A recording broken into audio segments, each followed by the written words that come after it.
Alright, the title of this do-it-yourself video is going to be Liberating an Old Tree.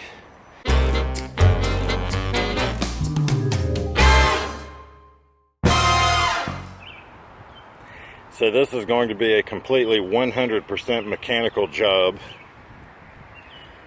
If some of your trees are not quite as bad as this one, more like that one, then you may get away with just using your machete and loppers here.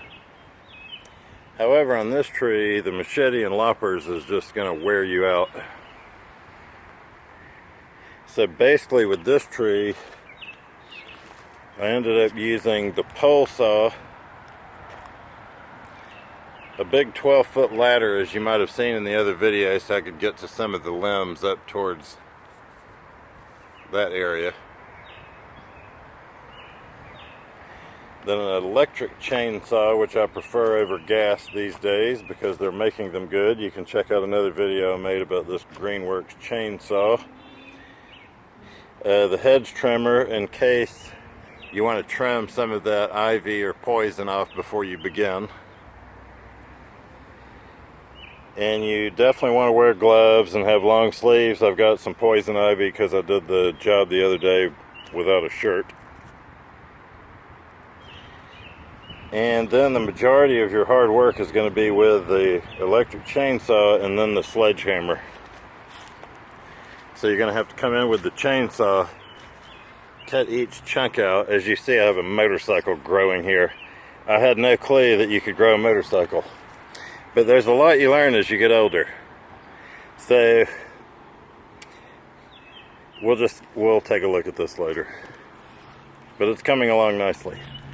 Alright, so basically you've got to cut the chunks out without getting into the tree, which I've done. Hopefully that's not going to disturb the tree. I hope it doesn't. And then you just have to bash the chunks out with a chainsaw. So that's what I'm going to do here in a minute. Tell you what, I started to believe that if I didn't do something here, the tree was going to die. And of course my house is right here, and not to mention my lovely vehicles. So we don't want that to happen. And now it's skinned that bark, which is probably not good for the tree. Just taking this off has pulled the bark off. So it may be that, you know, you want to keep it at a 2-foot section or 3-foot section and then just go all the way around. But don't. Initially I was going to do a larger section, but I think I'm going to stop at that and just go all the way around. So anyway,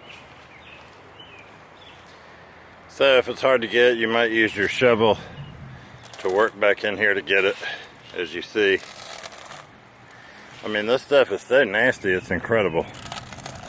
But if you work on it hard enough, as you see, it's going to come out. So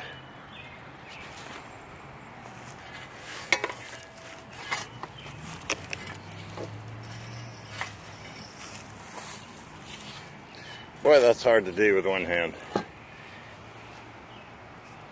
It's the YouTuber struggle, videotaping stuff while you're doing it. Anyway, let's see, no poison here. Alright, so basically this is it. I mean, look at that chunk. So when they say liberating a tree, I mean, man, if you're living with this all around you,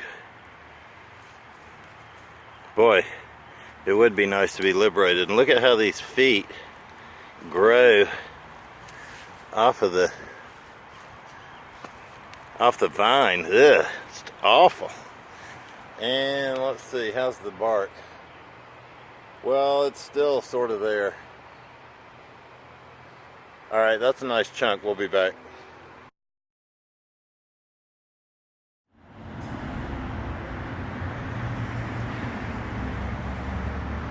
Alright, so as you'll see, there's a lot of dead ivy leaves on the ground here. And it's been that way for the last couple of weeks. And obviously the best, most obvious proof, although on camera there's still obviously a lot of English ivy, That is certainly as much light as I've been able to see through that tree in a while.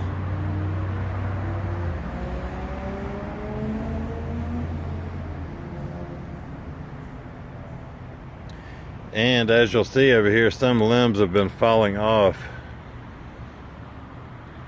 probably as a result of the ivy dying, and then the limb, which has previously died, just falling off the tree. And as you see, I mean, look at that limb. That thing's gonna fall. That'll do some damage if it hits something. That one will do some damage.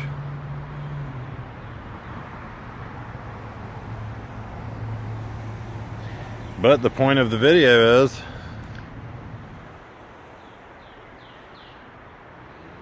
that if you spend some time freeing the trees up from that stuff, it will start to make a difference. So if you're thinking your tree needs some help, then you need to go ahead and help it.